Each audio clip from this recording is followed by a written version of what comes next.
Hi, this is Delphine from Leicester Lost. I hope you're well. Today I'm going to talk about how to start hiking for beginners. Obviously, you have to start somewhere. I started somewhere and I improved. So I've been doing day walks around Sydney and the Blue Mountains for a while. And I see a lot of questions on social media around, how do you get started? What do you need? What do you need to know? So I'll give you a few tips on how to get started with hiking. I have videos of my walks. I have a few videos of the gear you need, and a few tips.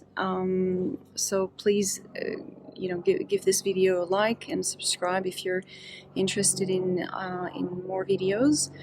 And let's go through the main tips.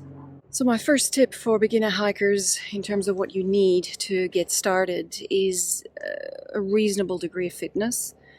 I assume that if you're interested in hiking, you're interested in spending time outdoors and in nature and doing something that is going to challenge you a little bit. So the first thing you should have is a reasonable degree of fitness. Hiking is one of those very broad activities where there are walks for every level of fitness, so it's not, the expectation there is not huge. So you don't want to get started with something that's too difficult for you. So it's a good idea to build up your fitness before you get hiking. A great way to do that is to walk to work or walk wherever you can. So a good thing to do is to measure your physical activity to see how far you can go. So if you walk to work, for example, and you manage to get 2 hours walking during the day, you know that a 10K walk on the weekend, is perfectly within your reach. Another thing you can do before you get started is to do a little bit of research. There are lots of hiking groups on Facebook. So social media is quite a good place to find some ideas. There are government websites as well. The New South Wales National Parks has a website. AllTrails is a very good app to have. If you have the pro version, you can actually download the map, and it has indications of distance, timing, difficulty, and one thing to pay attention to also is the elevation that you're going through. So, today I wanted something relatively easy. I looked at the map, and the elevation was 300 meters, and I thought, well, that's very doable. If you know that on a day hike, if you're dealing with an elevation of 1,000 meters, it's going to be a lot more difficult, or it's going to be quite a long trail. A great thing to do when you get started is to find your tribe, or find a tribe, or find a friend to go hiking with. A lot of people are reluctant to getting started on their own, which I completely understand. Through those groups, you can find like-minded people who you can meet up with and to do a trail. I personally don't do that. Now, with the groups, what I like to do is to ask questions about the trail, what it's like. If people have been there recently, it's especially relevant if there's been, a bit of rain recently. People who live locally might be able to tell you, well, this track is completely washed out and is currently closed. Or some people might say, I was there last week and there's nothing wrong with it. That's what I use the groups for. The information you get on the apps like AllTrails and others, may not be always accurate. That's the thing. Is I have a problem with their grading. Between easy, moderate, and hard.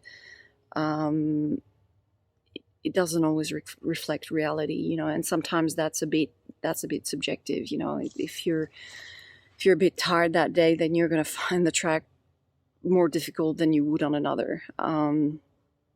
So, sometimes people ask questions, what is it like?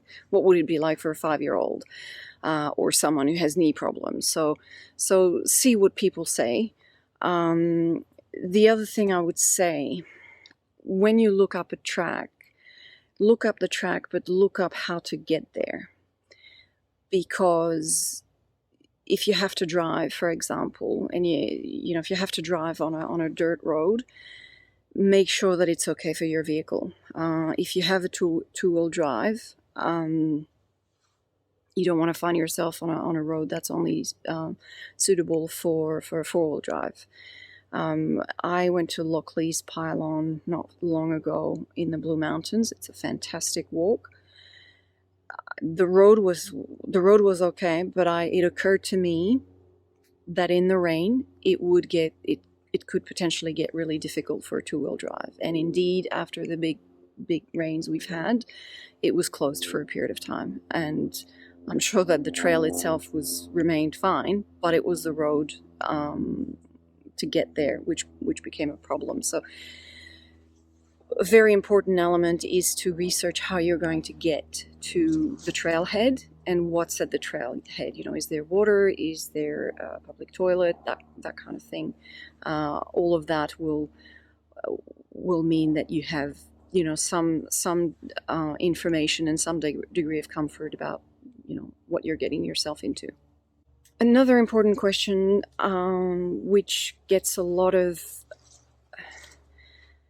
attention on social media, is what should you have in terms of gear to start hiking.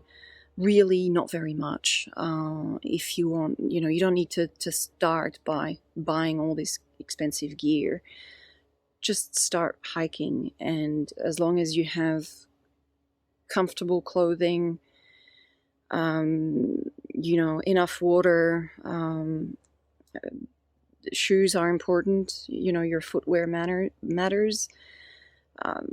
You can get started, and bit by bit you'll realize that you need better boots, that you need a better backpack, that you're going to switch from bottled water to a bladder, this sorts of things. But I see a lot of people hiking in sneakers and shorts, and they seem to be fine. I like my long pants and to be a bit better equipped, but this will come with time.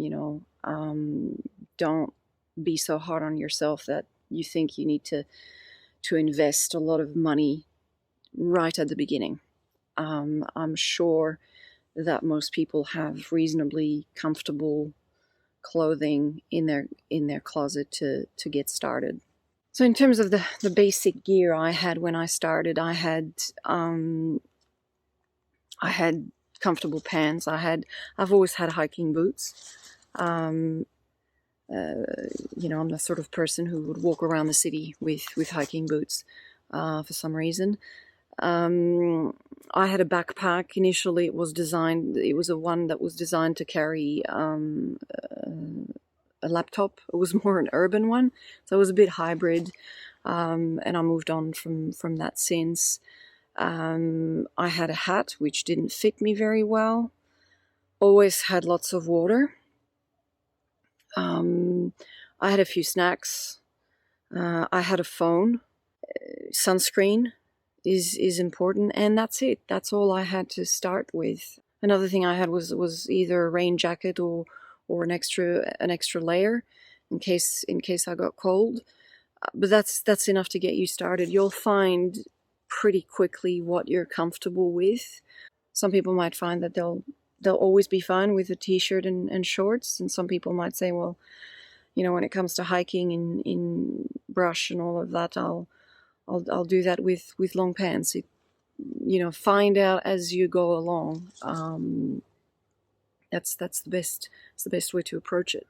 Now, on social media, a lot of people ask, for hiking buddies and things like that, and because they don't want to go by themselves, which I completely understand. My reservation with that, as I mentioned in another video, I quite like hiking by myself. The other thing is when you hike with people you don't know their level of fitness. And as I don't want to be responsible for someone, I don't want someone else to be responsible for me either. So if you find a group, if you're starting out and you find yourself in a group that's quite advanced and, is able to power along, and you're trailing behind, it's a problem. It can be a problem for them. It can be a problem for you. And I hear a few stories, where people overestimate their capacity and don't have enough water, and find themselves, in a tricky situation with people they don't know very well, who are not, who will not take responsibility for them.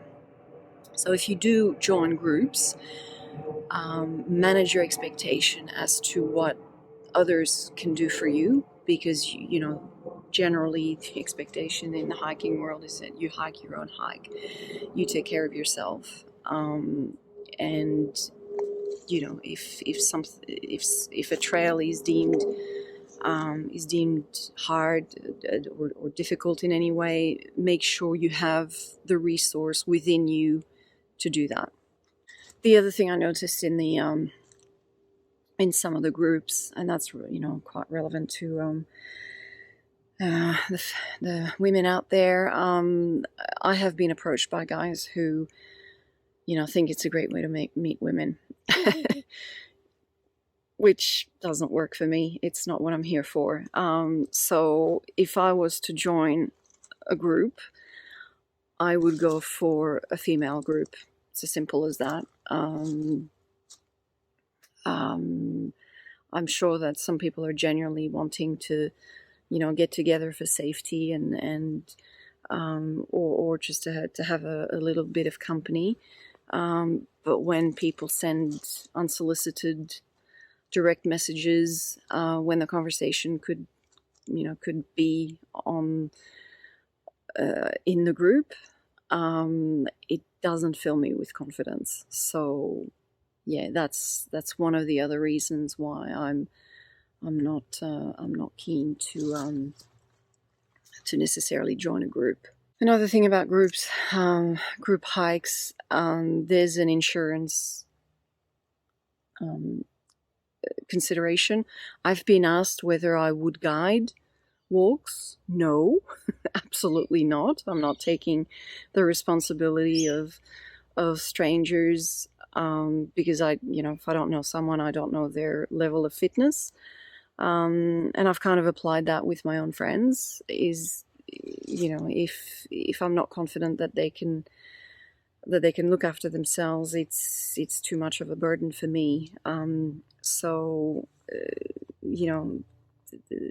people who organize walks through groups,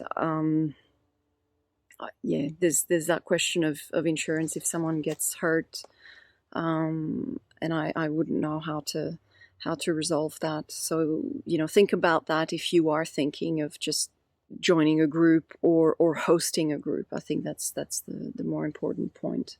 So as you can see, hiking or getting started in hiking is pretty easy.